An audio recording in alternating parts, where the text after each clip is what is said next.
अस्सलाम वालेकुम। मेरा नाम डॉक्टर सैयद मुज़फ़्फ़र शाह है। मैं खैबर टीचिंग हॉस्पिटल पेशावर में पिछले 4-5 साल से बतौर जनरल फिजिशियन काम कर रहा हूं। आज हम जिस टॉपिक पे बात कर रहे हैं वो है शुगर के ज़ाहिरी अलामात। अगर हम देखें तो हमारे बहुत सारे लोग शुगर की बीमारी की तरफ जा रहे हैं। एक बंदे को शुगर हो जाए तो वो कौन से ज़ाहिरी अलामात है जिससे बंदे को पता चल जाता है कि मुझे शुगर हो गई है। इनिशियली जब शुगर के साइंस और सिम्टम शुरू हो जाते हैं उनमें इंसान बहुत ज़्यादा खुराक खाने लग जाता है, बहुत ज़्यादा पानी पीने लग जाता है और बार बार बाथरूम अटेंड करने जाता है यूरिन के लिए।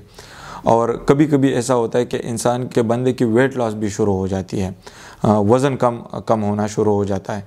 तो ये 4 सबसे अहम साइन है।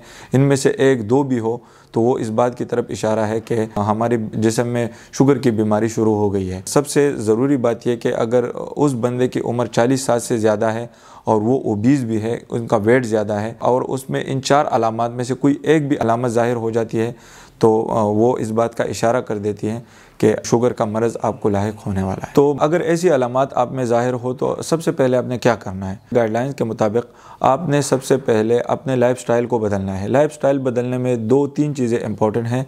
सबसे पहली इंपॉर्टेंट चीज़ है वो है हमारी एक्सरसाइज, कि आप एक्सरसाइज स्टार्ट कर लें, क्योंकि गाइडलाइंस क्लियरली बताती हैं कि अगर आप अपने वज़न में 10% कमी लाते हैं तो वो आपके शुगर और आपके ब्लड प्रेशर, ये जो 2 मुहलिक बीमारियां हैं और आज के दौर में जो तेज़ी से फैल रही हैं और जो मुख्तलिफ कम्प्लिकेशंस का सबब बन रही है, जिसमें फालज का मरज़, दिल के दौरे का मरज़, इन कम्प्लिकेशन की सबब बन रही है, उसको कंट्रोल करने के लिए सबसे पहले आपने एक्सरसाइज करना शुरू करना होता है। एक्सरसाइज बहुत ही आसान तरीका उन्होंने बताया है कि आपने दिन में 3-4 मरतबा 30 मिनट्स वॉक करनी होती है, या एज अ होल अगर एक टाइम आपने वॉक करनी है तो 1 घंटा या 1 से 1.5 आवर आपने वॉक करनी होती है। और वॉक जॉगिंग के स्टाइल में, तेज़ वॉक जिसमें आपने फ़ोन नहीं देखना होता, जिसमें आपने बातें नहीं करनी होती, वो वॉक नहीं, प्रॉपर वॉक जिसमें आपने सिर्फ वॉकिंग पे तवज्जो देना है और तेज़ आप चलते हैं। और दूसरी चीज़, आपने अपनी डाइट पे तवज्जो देनी है। डाइट का मतलब यह है कि जितनी खुराक आप करते हैं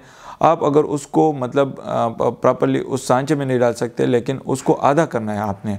आधा करने का मतलब यह है कि अगर आप सुबह 1 रोटी खा रहे हैं तो आधा कर दें, अगर आप दोपहर को 2 रोटियां खा रहे हैं तो इसको 1 कर दें, और एक टाइम की मील आप स्किप कर लें। क्लियरली ये बताया गया है कि हमारा रूटीन ये है कि हम सुबह कम खाते हैं, दोपहर को थोड़ा ज़्यादा और शाम को सबसे ज़्यादा खाते हैं। हालांकि शाम के बाद हमने कुछ काम भी नहीं करना होता, हम फिर सोने लग जाते हैं।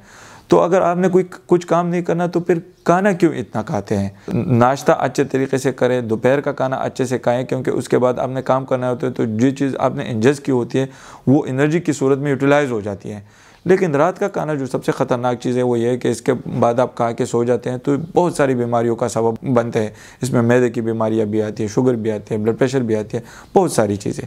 तो एक टाइम का मील स्किप करके दूसरे वक्त के मील को आपने आधा करना है। तो ये सबसे इम्पोर्टेंट मॉडिफिकेशंस हैं अपनी लाइफस्टाइल में जो आप ला के उस मर्ज़ को कम कर सकते हैं।